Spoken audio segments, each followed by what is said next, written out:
Salutations, chers frères, chères sœurs de lumière en éternité, et bienvenue à la capsule traditionnelle numéro 29, intitulée « C'est enfin le retournement de l'âme vers l'Esprit Saint ». Ainsi, je suis Yvan Poirier en Esprit Libre, et je vous souhaite la bienvenue à cette nouvelle capsule. Que nous le voulions ou pas, il y a tellement de changements à l'intérieur de nous, que nous sommes souvent à ne pas comprendre ce qui nous arrive. Ces modifications de l'intérieur nous font voir, observer et changer notre point de vue sur la vie.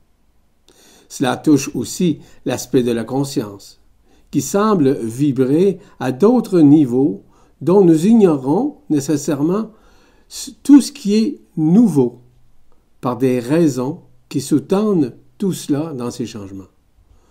On a l'impression qu'on perd nos repères existentiels, puisque ces changements se font très rapidement au fil des heures, des jours et des semaines. Cela dure depuis quelques années, vous connaissez, ne sachant pas ce qui se cache derrière cette mécanique de changement.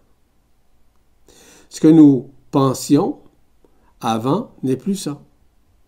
Ce que nous espérions avant ne semble pas se manifester. Ce que nous vivons et vibrons nous place dans des états vibratoires de toutes sortes, que ce soit sur le plan physique, psychique, moral, mental et même spirituel. Il semble que nous passons à quelque chose de neuf, de nouveau, que nous méconnaissons et qui titille la curiosité de la conscience de connaître et de reconnaître un peu plus. C'est pour ces raisons que je vous publie des capsules, afin que vous compreniez ce qui va ou ne va pas et où on s'en va avec tout cela. Il y a effectivement un retournement qui se fait en dedans. Quelles en sont les raisons qui sous-tendent ce basculement, évidemment? Donc, je vais vous entretenir sur ce changement de paradigme, qui reste encore illusoire, je vous rappelle, mais qui va vous amener à regarder la vie à tous les niveaux, sur d'autres niveaux de compréhension. En fait, il faut attendre, il faut s'attendre à tout, mais rien n'attendre à cause du fait que les éléments touchant la lumière authentique vont à la vitesse supraluminique, au lieu d'une vitesse de la lumière à 300 000 km/s. De toute façon, ce retournement est en train de se faire, donc de l'âme vers l'Esprit Saint. C'est pour ça qu'aujourd'hui, je vais vous entretenir sur cette mécanique quantique. Enfin, c'est enfin justement le retournement possible de l'âme vers l'Esprit Saint, que vous le vouliez ou pas. Ainsi donc, je vais m'attarder notamment sur le retournement de cette âme qui est en train de se faire, de s'effectuer auprès de la conscience, qui doit tôt ou tard se tourner littéralement vers l'Esprit Saint, pour ne faire qu'une seule résonance, évidemment. Ainsi, cette mécanique quantique vous permettra de comprendre non seulement leur rôle respectif, bien entendu, mais surtout quels seront les résultats vibratoires et les résonances que cette révélation multidimensionnelle créera en nous au cours des prochains temps. Il existe déjà des personnes qui ont vécu ce retournement. L'actualisation de cette mécanique quantique est en cours et on ne peut y échapper d'aucune manière, peu importe qui nous sommes. Pour faire image de l'essence de l'âme, dans sa vibration et dans son apparence multidimensionnelle, je peux ajouter qu'elle ressemble en totalité au mandala que plusieurs visualisent ou dessinent. Elle est comme une mosaïque multidimensionnelle à différents paliers énergétiques et transformels qui se juxtaposent sur la conscience ordinaire. Elle accède à différentes dimensions qui peuvent aller jusqu'en 5e dimension. À chaque occasion que nous percevons une structure d'un mandala, par exemple, on doit l'associer à l'expression ainsi qu'aux impulsions que l'âme véhicule et vibre au sein d'un être humain. Comme ces impulsions et ces résonances sont en continuel changement et en continuel mouvement, ces structures géométriques, ces fréquences, ces couleurs, ainsi que ces vibrations qui fluctuent en permanence, sont interreliées aux résonances du mental, de l'ego et de la personnalité qui la personnifie dans sa propre vibration. Donc, quand nous dessinons un mandala, par exemple, il est personnifié par la vibration du moment présent qui est vécu dans ce que l'âme nous dicte d'interpréter. C'est en somme notre propre projection que nous dessinons sur un papier ou dans un cahier à colorier. De voir l'âme de cette façon met plutôt en perspective qu'elle est vivante et notamment impulsive au mouvement de l'environnement, aux énergies des personnes que nous côtoyons, ainsi que vis-à-vis la personne et l'ego qui le ressent. Ainsi qu'à la manifestation de l'Esprit Saint, qui parfois l'anime afin de l'aider à retrouver son intelligence. Il n'y a pas un sens moral de la part de l'Esprit Saint dans sa manifestation. C'est seulement des fréquences vibratoires qui sont en éternel changement qui les met en relief. Que son contact soit positif ou négatif, l'âme est toujours influencée par la vibration du moment qui jalonne son infrastructure multidimensionnelle. En fait, elle récupère tout ce qui vibre, qui l'entoure, parce qu'elle ne possède pas encore l'autonomie intégrale ou l'autonomie quantique pour se dissocier des émotions, quelles qu'elles soient. Or, en lisant ce qui suit relativement à la différence de potentiel entre l'intelligence de l'Esprit Saint et l'expression impulsive de l'âme, vous pouvez et vous pourrez constater qu'il est temps que l'âme revienne au bercail, en se joignant, voire en se tournant vers l'Esprit Saint. En fait, c'est passer de l'immortalité à l'éternité, vibrance qui nous attend tous et toutes, lorsque nous sommes inspirés de se tourner vers l'Esprit Saint, qui nous anime dans toutes les dimensions à la fois. J'ajoute à ces instructions fort précieuses que l'Esprit Saint est l'intelligence dans le vrai sens du terme, ainsi que de sa vérité absolue. Cela n'a rien à voir avec l'intelligence mentale ou intellectuelle ou celle de l'âme ou celle de l'intuition, vous comprendrez. En fait, l'intelligence de la lumière ou ce qu'on appelle le supramental représente le contact supraconscient que nous avons avec le canal central ou marial ou tube de cristal qui nous met en communion vibrationnelle et vibratoire et en résonance avec l'Esprit Saint. L'intelligence de l'Esprit Saint est multidimensionnelle, tout en étant consciente de son éternité. L'intelligence de l'Esprit Saint est une intelligence de feu, dont le fondement est vibratoire par l'exercice multidimensionnel de l'amour vibrant, de l'amour indicible, c'est-à-dire un amour sans condition, parce qu'il est lui-même une fabrication même de la lumière authentique. L'intelligence de l'Esprit Saint est un feu ardent qui provient de la source et qui anéantit toute forme de pensée subjective, toute forme de croyance, toute forme de connaissance qui ne font pas partie de la vérité absolue. Avec l'intelligence de l'Esprit Saint, il n'y a pas de dualité, de doute, par exemple, ou de toute forme de subordination. Il est lumière comme la source l'est, évidemment. L'intelligence de l'Esprit Saint est l'expression parfaite de l'autonomie intégrale ou l'autonomie quantique, c'est-à-dire d'une liberté entière dans la reconnaissance de la création multidimensionnelle de son propre univers intérieur, donc de sa lumière. L'intelligence de l'Esprit Saint n'a pas de libre arbitre comme l'âme l'exprime, par exemple, ou la personne. Il est simplement libre de créer, de co-créer et de manifester tous ses dons qu'il voisine dans les dimensions auxquelles il a accès. Donc, cette intelligence de l'Esprit Saint nous aide, évidemment, à nous reconnaître, mais surtout à nous inspirer de la vérité. L'intelligence de l'Esprit Saint est en nous comme un moyen de vivre un lâcher-prise et un abandon en vivant continuellement une joie vibratoire qui nous met au même diapason avec le moment présent, voire dans l'ici et maintenant. L'intelligence de l'esprit nous amène à regarder les gens, les événements, avec une compassion vibratoire qui met plutôt en relief une façon de compatir avec l'Esprit Saint chez les autres, tout en comprenant les soubresauts de l'âme impulsive ou de la personne dans ses émotions. L'intelligence de l'esprit comprend parfaitement l'intelligence de l'âme et la dirige vers sa liberté éternelle dans l'incréé, lorsqu'elle décide de se tourner vers l'Esprit Saint, bien entendu.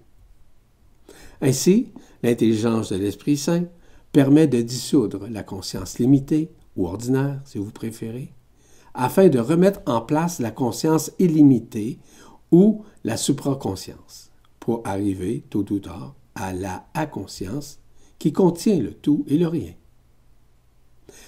Cette intelligence de la lumière, cette intelligence de l'Esprit Saint, vit sa spiritualité, non pas dans un sens dogmatique ou conceptuel, mais bien libérée de toute forme d'enfermement ou toute forme d'assujettissement. L'intelligence de l'Esprit Saint est la représentation parfaite de la liberté, de jouir de toutes ses capacités multidimensionnelles qui font partie de différentes dimensions auxquelles il l'utilise. Et ce, dépendamment des dimensions qui demandent d'appliquer par des lois relatives aux vibrations, aux fréquences, ainsi qu'aux résonances nécessaires du lieu multidimensionnel qu'il visite. L'intelligence de l'esprit ne peut exprimer une intelligence impulsive, une intelligence intuitive ou mentale. C'est plutôt le savoir du cœur qui communique et communie d'une façon instantanée.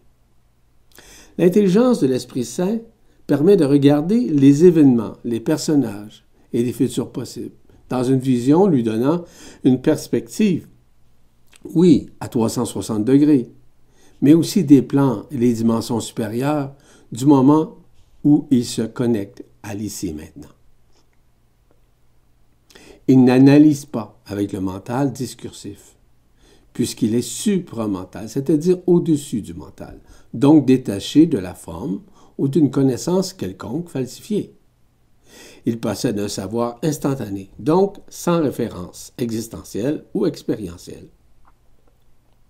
Il ne peut faire autrement que d'élargir son champ de vision multidimensionnelle, qui est la représentation fondamentale de la supraconscience. Cette supraconscience lui permet de voir toujours au-delà de l'au-delà, comme j'appelle, au-delà de la forme, que ce soit un principe, une loi, une pensée. Il vit purement, dis-je bien, une approche multidimensionnelle avec son feu, qui se relie à la source centrale. Nous sommes au stade, chacun d'entre nous a un point névralgique, soit de prendre une décision importante à l'égard d'observer si nous voulons vraiment lâcher prise, en laissant tourner à 180 degrés notre âme vers l'esprit, ou encore de continuer son processus d'apprentissage entamé avec, évidemment, ses impulsions et ses réalités. Cette décision vous appartient totalement. Personne, aucune entité de la lumière ou même de la source ne portera un jugement de ce choix, ou sur ce choix si vous préférez. Or, voici ce qu'engendre le processus de retournement de l'âme, dis-je bien, vers l'Esprit Saint. Tout ce qui se déroule en ce moment même partout sur le globe, sur le plan vibratoire, sur les plans interdimensionnels, avec de nouvelles fréquences ainsi que de nouvelles énergies. J'ajoute à ça de nouvelles ondes de vie. Tout ça s'unit en nous et à nous. Et nous sommes maintenant à en vivre les répercussions majeures au niveau de l'élévation vibratoire de notre conscience ordinaire qui devient beaucoup plus supraconsciente. Cela va préparer l'âme au fur et à mesure par des rentrées des énergies, d'accéder à une communion vibratoire, en communion, évidemment, avec l'Esprit Saint. La réalisation, ainsi que la résilience des impulsions métatroniques, qui sont maintenant intégrées dans nos consciences, nous permettront, si nous choisissons de nous tourner à tout jamais notre âme vers l'Esprit Saint, soit de vivre dans toute sa lumière, voir dans toute son intelligence ce que nous sommes de toute éternité. Il faut se rappeler que l'Esprit Saint est notre demeure d'éternité. Ne possède aucune forme de coloration que l'âme puisse exprimer par ses impulsions. L'Esprit Saint n'a pas, non plus, aucune résonance particulière avec la vie tridimensionnelle dans laquelle nous avons été enfermés au sein de notre personnalité. Néanmoins, il communie avec nous par les inspirations. Et ces inspirations nous amènent justement à prendre conscience au-delà de la forme et au-delà même de l'histoire. Nous devons réaliser que ce déploiement de la lumière sur la Terre, qui se manifeste au même titre en nous, représente la capacité et la possibilité sans condition de vivre cet Esprit Saint. Je vous rappelle que l'Esprit Saint est pure joie et totalement une paix, une béatitude, parce qu'elle est éternelle, parce qu'il est éternel, pardon. Tandis que l'âme est colorée et attachée et attractionnelle dans notre monde falsifié et interactif aux émotions. Il ne faut guère oublier que la personnalité, l'ego si vous préférez, et le corps s'expriment par une influence marquée de l'impulsion face à la matière de notre âme, qui est détournée de l'Esprit Saint. Cette âme est ainsi encore enfermée et isolée à travers nos soi-disant connaissances, nos soi-disant croyances extérieures, ainsi que ses manifestations, qu'elles soient actuelles ou antérieures. Elle s'exprime sous différentes facettes, sous différents regards, sur différentes vies, sur différents contacts et contrats, et même sous différentes interactions d'âme à âme et de corps à corps depuis des milliers d'années. L'Esprit Saint n'a pas et ne reconnaît pas une appartenance quelconque. Il est tout simplement. La lumière authentique, la lumière vibrale, les énergies supramentales ou les particules adamantines, ainsi que la matrice, et j'ajoute à ça la conscience christique, sont présents dans notre corps, ce qui peut permettre à l'âme de se tourner éventuellement vers l'Esprit Saint. Ainsi, pour se détourner évidemment de ses impulsions magistrales, l'âme doit faire sacrifice de ses missions qu'elle avait programmées, tout en délaissant, même en délestant également par sacrifice ses fonctions, ce qui lui permettra de retrouver la paix suprême. À compter du moment où l'âme se tournera vers l'Esprit Saint, notre conscience deviendra la conscience de l'Esprit Saint. Oui, en matière de supraconscience, mais surtout dans la matière inconnue de la inconscience. Cette conscience de l'Esprit Saint est totalement vérité, joie, beauté et notamment félicité. Nous devons ainsi conscientiser que l'Esprit Saint ne peut jamais connaître un manque quelconque, que nous pourrions exprimer, soit par la personnalité ou par l'intermédiaire de l'âme qui est impulsive, tout comme la personne, évidemment. Parce que l'Esprit Saint ne peut être en alternance ou dans une dissonance mentale quelconque. Il faut signaler que l'âme ne vit que d'alternance et de dissonance, parce qu'elle est encore en dualité entre des forces qui s'opposent, notamment celles du bien et du mal. L'âme subsiste tout en étant imprégnée de tout ce qui existe à la surface de notre monde, d'illusions, donc de ce monde éphémère, avec son histoire éphémère. L'Esprit Saint, pour sa part, ne peut être aucunement altéré ni perturbé par une imprégnation ou même une aversion d'une émotion, quelle qu'elle soit. Et quand nous vivons l'Esprit Saint, nous vivons une paix, dans le sens qu'aucune faction ne puisse altérer notre sérénité d'être dans le moment présent. Lorsque nous vivons l'Esprit Saint, nous ne pouvons être attirés ou soumis à l'impulsion de l'âme ou même de la personne. Parce que cette personne pourrait être une quelconque déviation. Il faut comprendre que la personne, l'ego si vous préférez, nous l'appelons également l'esprit inconscient et aussi qui est relié au subconscient, je rappelle. L'Esprit Saint est un esprit de vérité qui vient évidemment à nous dans la vibration, dans la résonance de la lumière unifiée, dans la lumière authentique, qui est en somme notre demeure d'éternité. Pour cela, il est nécessaire que l'homme se retire des pensées éphémères et des jeux éphémères de la personne, de l'ego, ainsi que du mental. Il est donc essentiel qu'elle remplace ses souffrances, ses attentes par la vérité absolue de l'Esprit Saint, qui est pure joie, je vous rappelle. N'oubliez pas que l'âme est un médium entre la matière et l'Esprit Saint, mais que l'âme n'est pas l'éternité. Elle est plutôt immortelle dans l'incarnation en incarnation. Seulement l'Esprit Saint peut être ce que nous sommes en vérité, notre demeure divine, notre vérité absolue et notre manifestation intégrale dans la lumière. À partir du moment où l'âme s'est tournée vers l'Esprit Saint, elle s'incline. Effectivement, la raison est causée par le fait qu'elle a été sidérée par la manifestation de la fréquence de la vibration et du feu de l'Esprit Saint, qu'elle reconnaît comme étant sa divinité sans conteste possible. Voyez-vous, de notre vivant, nous disions que rendre l'âme était de passer au stade de la mort, voire de s'incliner au spectre devant celle de la loi imposée par la matrice astrale, soit la loi d'action-réaction. Mais lorsque nous rendons l'âme à partir de l'instant même où nous sommes retournés évidemment, c'est rendre l'âme qui nous indique que nous revenons à la vie éternelle.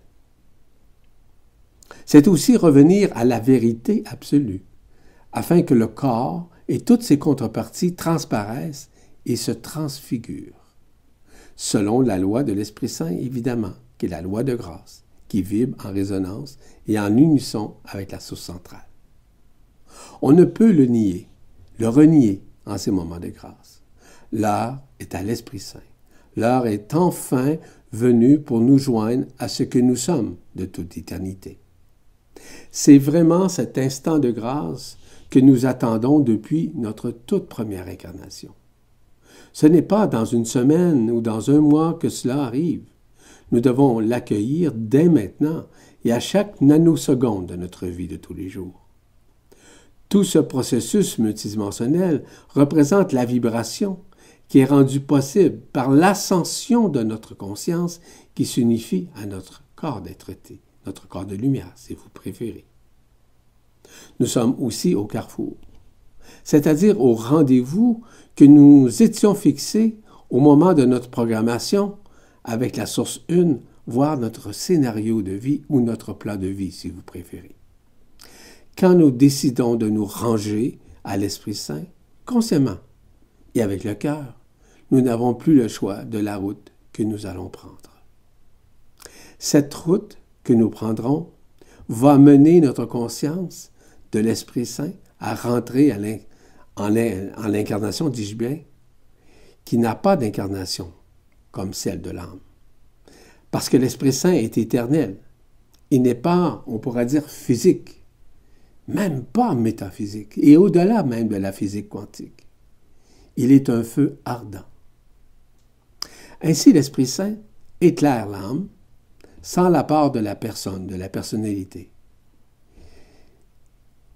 Il n'est pas non plus associé au plan qu'on appelle le sang transgénérationnel de la chair et de la vie tridimensionnelle, mais bien animé par l'amour vibral de l'esprit, de son feu en quelque sorte.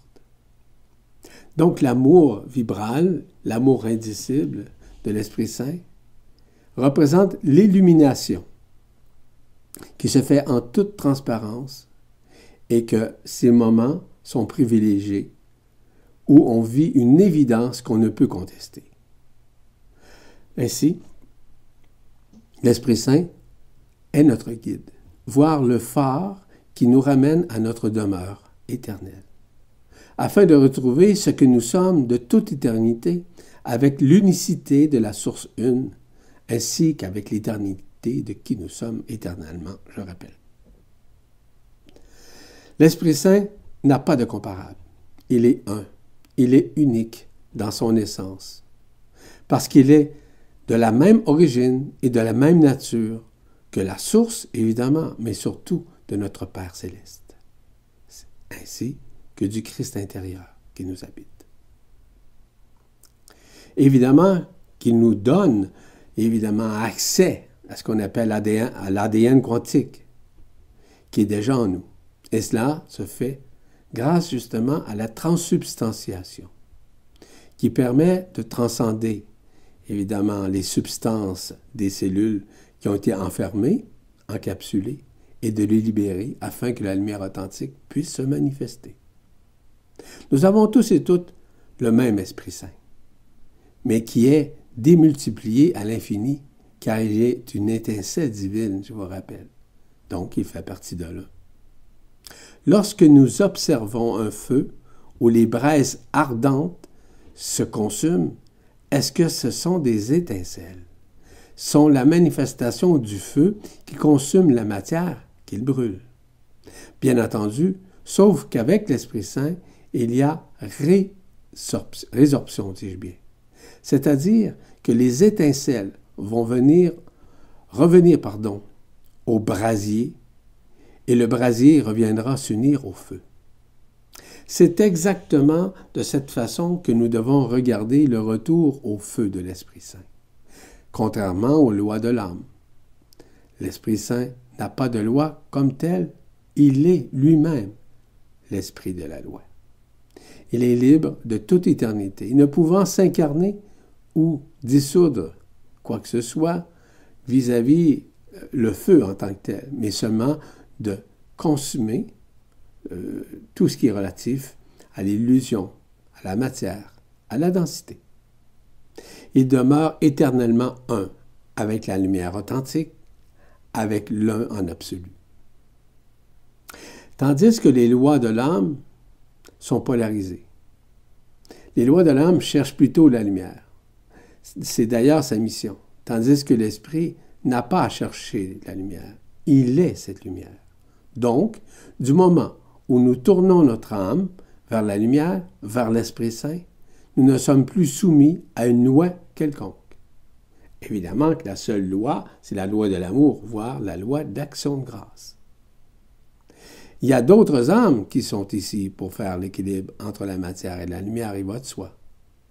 Cela ne présage pas d'une quelconque évolution plus ou moins importante, vous direz. Les âmes ont des polarités, ce qui n'existe pas au niveau de l'étincelle multidimensionnelle de l'Esprit Saint, bien entendu. Le retour de l'âme vers l'Esprit Saint est en définitive le retour dans le triangle de feu des fréquences intérieures, des 3 couronnes radiantes notamment, qui nous permettent d'ouvrir le feu du cœur vibral, le feu de l'amour vibral, le feu de la lumière vibrale. Quand le retournement est accompli, les axes, par exemple éphémères de l'âme, de la personne, de l'ego et du mental, cessent toute activité parce que l'Esprit Saint libère totalement ce qui nous enfermait, dis-je bien, donc de l'ancien. Comme l'âme s'est tournée vers l'Esprit, c'est l'enfant de la lumière en nous qui prend la place. C'est-à-dire qu'il est entièrement dans son élément, où l'amour authentique est entièrement sa manifestation. Tandis que si l'âme s'était tournée vers la personne, vers l'ego si vous préférez, le mental, c'est le bon enfant humain et innocent qui aurait été exprimé dans sa personnalité, mais dans l'essence multidimensionnelle de l'Esprit Saint qui se révèle à lui ou en lui. Là est toute la différence. Quand nous sommes dans la manifestation de l'âme, nous continuons de chercher à connaître, à reconnaître d'autres âmes qui sont sur un chemin parallèle au nôtre, soit à tenter de nous améliorer dans ce que nous pensons être, soit à essayer de trouver des solutions pour nous spiritualiser davantage. Voyez-vous, dans son essence, l'enfant de l'un, ou l'Esprit Saint, n'a pas besoin de se missionner ou de trouver son âme sœur, son âme jumelle, ou même sa flamme jumelle. Il ne connaît pas de ces causes, qui sont plus, évidemment, des actions-réactions de l'âme que celles de l'Esprit. L'Esprit Saint ne cherche jamais à s'enquérir de quoi que ce soit ou de qui que ce soit. Il est le tout, ainsi que le rien. Le retour de l'âme vers l'Esprit Saint occasionne certes une nouvelle vision qui est celle du cœur vibral. Cette vision du cœur ne dépend pas d'un organe sensoriel qui est relié au cœur physique, vous comprendrez. La vision du cœur n'est pas liée à la clairvoyance, parce que ce qui est vu par des couleurs, des identités quelconques, des événements ou des différentes personnes qui sillonnent notre entourage, la vision du cœur, c'est celle qui nous fait voir par l'unification du cœur vibral via l'Esprit Saint. Et non de la vision impulsive de l'âme, qui est plutôt polarisée avec un troisième œil, jadis. Mais maintenant, ce troisième œil est en train d'être libéré, voire dissous, pour faire apparaître ce qu'on appelle la téléphasie, c'est-à-dire un changement total où les 12 portails qui étaient sur la tête se transfèrent directement au niveau frontal. Certes, je ne commencerai pas à vous expliquer tout ça. Vous comprendrez que cela fait partie justement du séminaire que j'ai déjà présenté il y a quelques semaines sur l'autonomie quantique de l'Esprit Saint. La vision du cœur est une vision de l'émanation de la nouvelle conscience qui s'exprime à travers ce plan nouveau. Et ce plan nouveau qui s'est installé, qui a permis justement au retournement de l'âme vers l'Esprit Saint. La vision du cœur nous amène à vivre et à voir de l'intérieur, nous empêchant de juger ou d'évaluer par l'extérieur, vous comprendrez. La vision du cœur ou de l'Esprit Saint, c'est une vision multidimensionnelle de l'être-té, qui s'exprime à travers notre conscience, qui a été détachée du connu pour se reconnecter à l'essence première, ou voire primordiale de la lumière authentique. La vision de l'Esprit Saint n'est pas une vue du mental, mais une vision de l'amour qui envahit l'être-té à ne faire qu'un avec la lumière. Ainsi, cette vision permet d'entrer en communion vibrationnelle avec les forces intergalactiques, comme par exemple les anges, les archanges ou d'autres entités de la lumière, des hautes dimensions, ou même avec notre origine stellaire, ou même nos lignes interstellaires.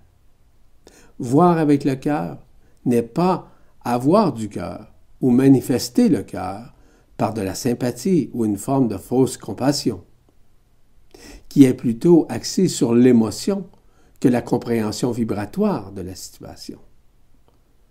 Voir avec le cœur nécessite de regarder la vie en s'oubliant soi-même et en oubliant tout ce que nous avons pu accomplir. C'est simplement être au service de la lumière parce que la personnalité, la personne, ne fait plus partie du jeu de l'ombre. Cette vision de l'Esprit Saint est bien au-delà des apparences, au-delà de l'organe sensoriel et surtout au-delà d'un jugement touchant la vie d'autrui.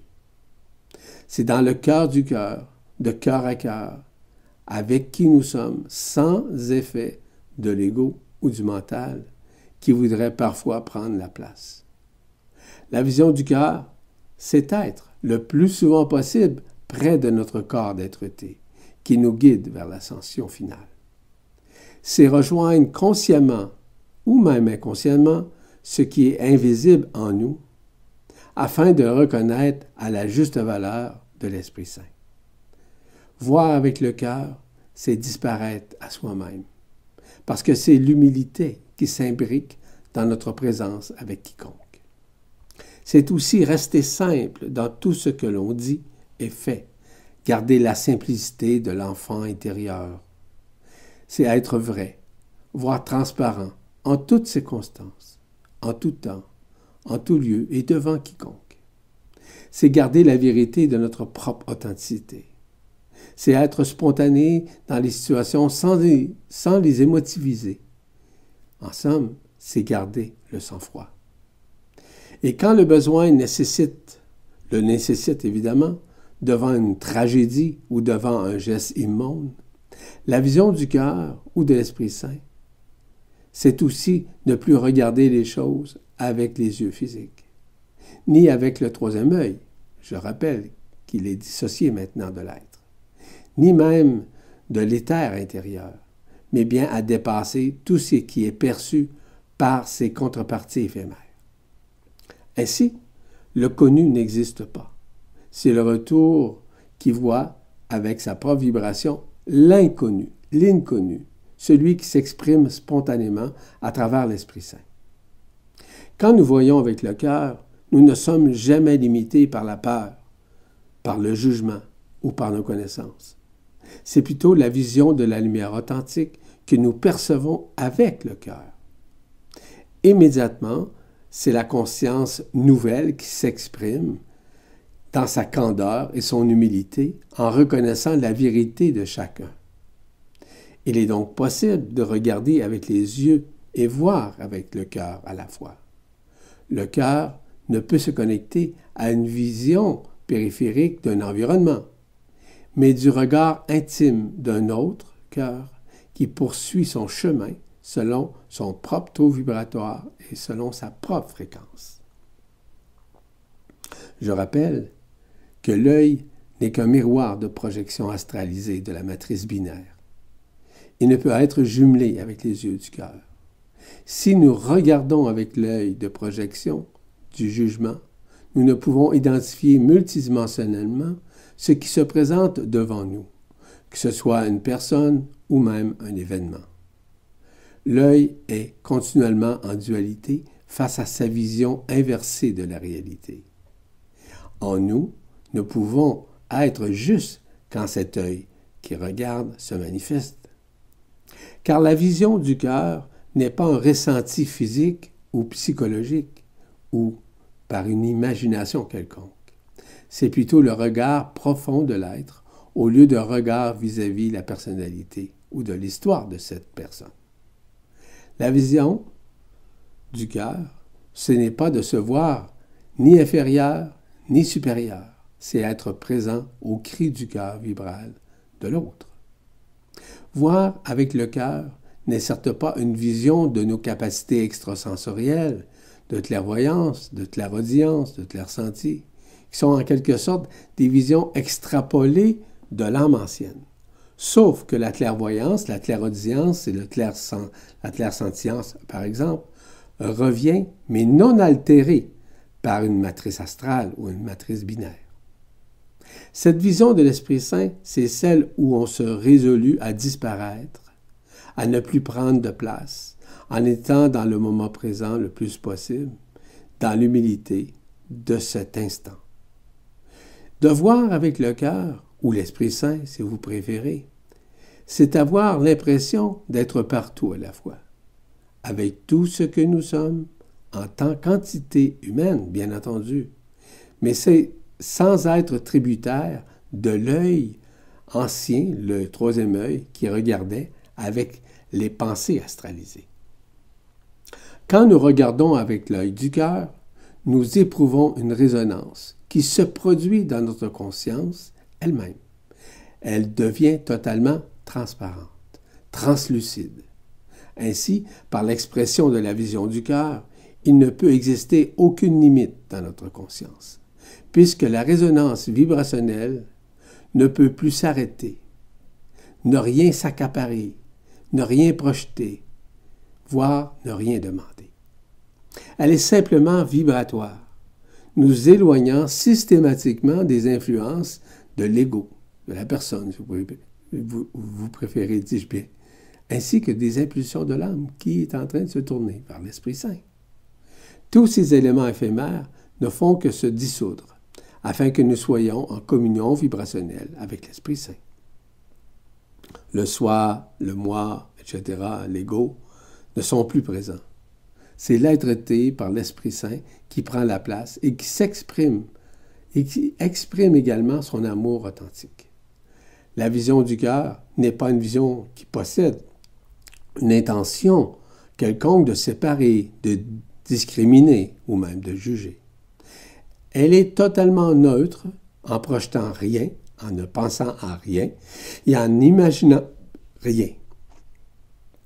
Parce qu'elle ne peut jamais être réactionnelle à une situation catastrophique, par exemple, ou à des émotions excessives des personnes qui pourraient vivre une tragédie quelconque, pour vous nommer seulement que cela. Cela ne l'empêche pas de vivre une compassion vibratoire, qui est nullement une émotion, mais bien le rayonnement et une résonance par la fréquence qui est plutôt émise pour aider les situations qui sont parfois, on va dire, navrantes ou désolantes. Ainsi, voir avec le cœur, c'est une impression vibratoire, et cette impression ne concerne aucunement ce que nous appelons la vue, et ne concerne aucunement ce qui est appelé une clairvoyance, je le répète. Quand nous voyons avec le cœur et avec les 12 portails au centre frontal, c'est voir aussi bien les détails que l'essence de ces détails, parce que la vision de l'Esprit Saint est à la fois, évidemment, à 360 degrés, mais aussi au niveau de la multidimensionnalité, où on rejoint l'éternité. Lorsque nous voyons avec le cœur vibral, nous ne voulons rien, nous ne désirons rien, nous ne demandons rien. Nous voulons plutôt être présents pour vivre ce que nous avons à vivre en toute paix, en toute sérénité, et en toute quiétude, parce que nous sommes beaucoup plus dans le moment présent, dans l'ici maintenant. Dès ce moment précis, nous nous apercevons ce que nous voyons, nous percevons, est effectivement bien au-delà d'un sens commun de la vision matérielle, bien au-delà même du sens spirituel de ce qui est appelé une vision. Notre vision est ainsi périphérique, nous amenant à regarder ce qui se vit au-delà d'un ensemble du décor ou d'un ensemble de ce qui se joue en nous.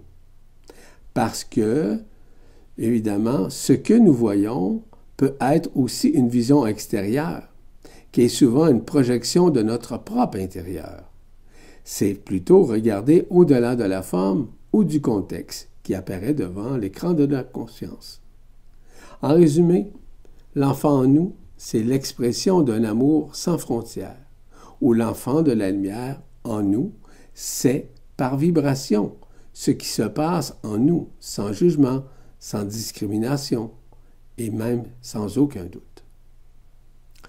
Ce n'est certes pas l'enfant de l'âme, parce que cette dernière est plutôt impulsive qu'anémotive devant les personnes et les événements et les circonstances entourant notre vie.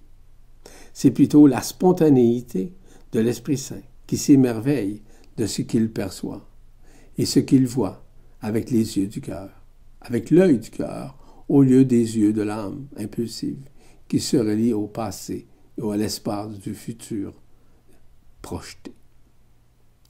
Au lieu de vivre l'instant de grâce qui illumine sa conscience d'être, en somme, l'enfant intérieur qui est en vous nous permet de nous revoir avec une nouvelle vision, qui est celle, justement, celle du mental frontal, c'est-à-dire les 12 portails qui sont ouverts directement au centre frontal de notre tête, si vous voulez. Vous devez réaliser que vous devenez totalement transparent dans ce que vous appelez le « je suis un », car la lumière nous inonde de son amour et que nous devenons de plus en plus transparents, translucides, authentiques. Parce que l'Esprit Saint nous permet de vivre en totalité la spontanéité, sans projeter, mais de vivre initialement ce que représente l'amour. Il est important d'être détaché des émotions. Il est important de reconnaître en nous cet enfant intérieur. Cet enfant intérieur qui ne se sent point coupable de ses fautes, parce qu'il sait que dans son fort intérieur, ce que la vie humaine recèle comme mensonge, plus que nous l'imaginons. Même s'il en ignore les mécanismes, parce qu'il est au rythme de la vie et du temps. Il n'a pas nécessairement le contrôle sur le temps, sur la vie, mais il se fout bien évidemment d'hier et de demain, parce qu'il est de plus en plus dans le moment présent, dans le jeu, où il s'amuse, ne se prenant pas au sérieux. Et à partir du moment où il n'y a plus d'âme, c'est l'Esprit Saint qui s'exprime par son feu, par sa lumière. Parce qu'il permet justement de libérer l'âme et son histoire afin de pouvoir vivre enfin la liberté totale. Et c'est en demeurant humble, face à tout ce qui concerne la vie ordinaire, afin que nous puissions vivre la vie extraordinaire, c'est-à-dire hors du contexte humain, hors du contexte de l'âme, hors du contexte de l'histoire de la personne. Parce qu'on réalise que nous sommes de plus en plus un. Non seulement avec l'univers, mais l'univers n'est qu'une faction, n'est qu'une illusion. Mais le un se vit avec la source centrale, mais également avec l'éternité. C'est ce que j'avais à vous mentionner vis-à-vis le retournement de l'âme. Néanmoins, je vous invite à vous procurer le séminaire intitulé « Comment se déploie l'autonomie quantique de l'Esprit Saint ». Et à l'intérieur de ce séminaire, je révèle énormément d'éléments qui permettent justement de comprendre ce retournement. Ce séminaire permet de saisir plus en profondeur ces changements majeurs qui s'exercent en nous et de la façon dont l'esprit exprime sa neutralité, au-delà de l'âme évidemment discursive, au-delà de l'âme impulsive. Donc, tout ce qui stimule l'esprit à se manifester et à déployer sa spontanéité via l'intelligence de la lumière, qu'il est lui-même, cette intelligence de la lumière. Je vous rappelle aussi que nous sommes maintenant à déspiritualiser tout ce que nous avons spiritualisé au cours des temps, depuis des centaines de milliers d'années. Je vous rappelle que nous sommes maintenant à vous présenter des capsules. Ces capsules d'éveil de conscience, il y en a 7, évidemment. Cette 7e vous est présentée déjà cette semaine. Et ces capsules sont justement conjointement préparées avec mon ami Philippe Gilbert, qui m'accompagne justement à créer ces capsules. Et tout ça, afin de vous donner une vue d'ensemble de ce processus de fusion et de transcendance multidimensionnelle vis-à-vis l'androgène primordial. Il est important de comprendre que ces capsules thématisées, évidemment, permettent justement de nous aider à comprendre davantage ce qui nous sommes. Après l'apparition de cette 7e capsule, qui est la dernière capsule dans laquelle nous parlons de l'androgyne primordial, nous vous offrons d'autres capsules. Ces capsules thématisées sont appelées la libération de l'enfermement séculaire vers l'ascension finale. Par ailleurs, dis-je bien, nous étions supposés de nous déplacer en France pour des séjours au cours du mois d'octobre.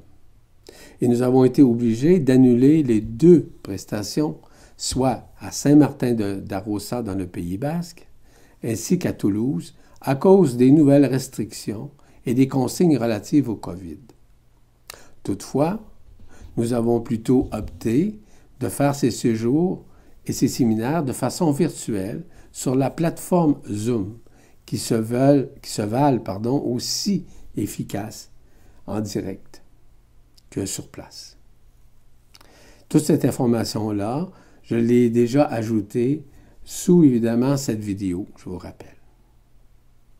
Finalement, vous pouvez accéder à toutes ces capsules transitionnelles et à toutes ces capsules de l'éveil de la conscience sur la presse galactique, soit en allant sur le moteur de recherche ou sur Vibra TV, où toutes ces capsules sont ajoutées dès leur parution. Au surplus, vous pouvez retrouver également toutes ces capsules sur les sites suivants: le podcast de New Paradigm ou Paradigme et sur éveilhomme.com. La prochaine capsule transitionnelle, numéro 30, va nous permettre justement de comprendre ce qui se réalise à l'intérieur de nous dans des manifestations inconnues. Ainsi, je vous dis à la prochaine, chers frères, chères sœurs de lumière en éternité. Je suis Yvan Poirier, en esprit libre. À bientôt.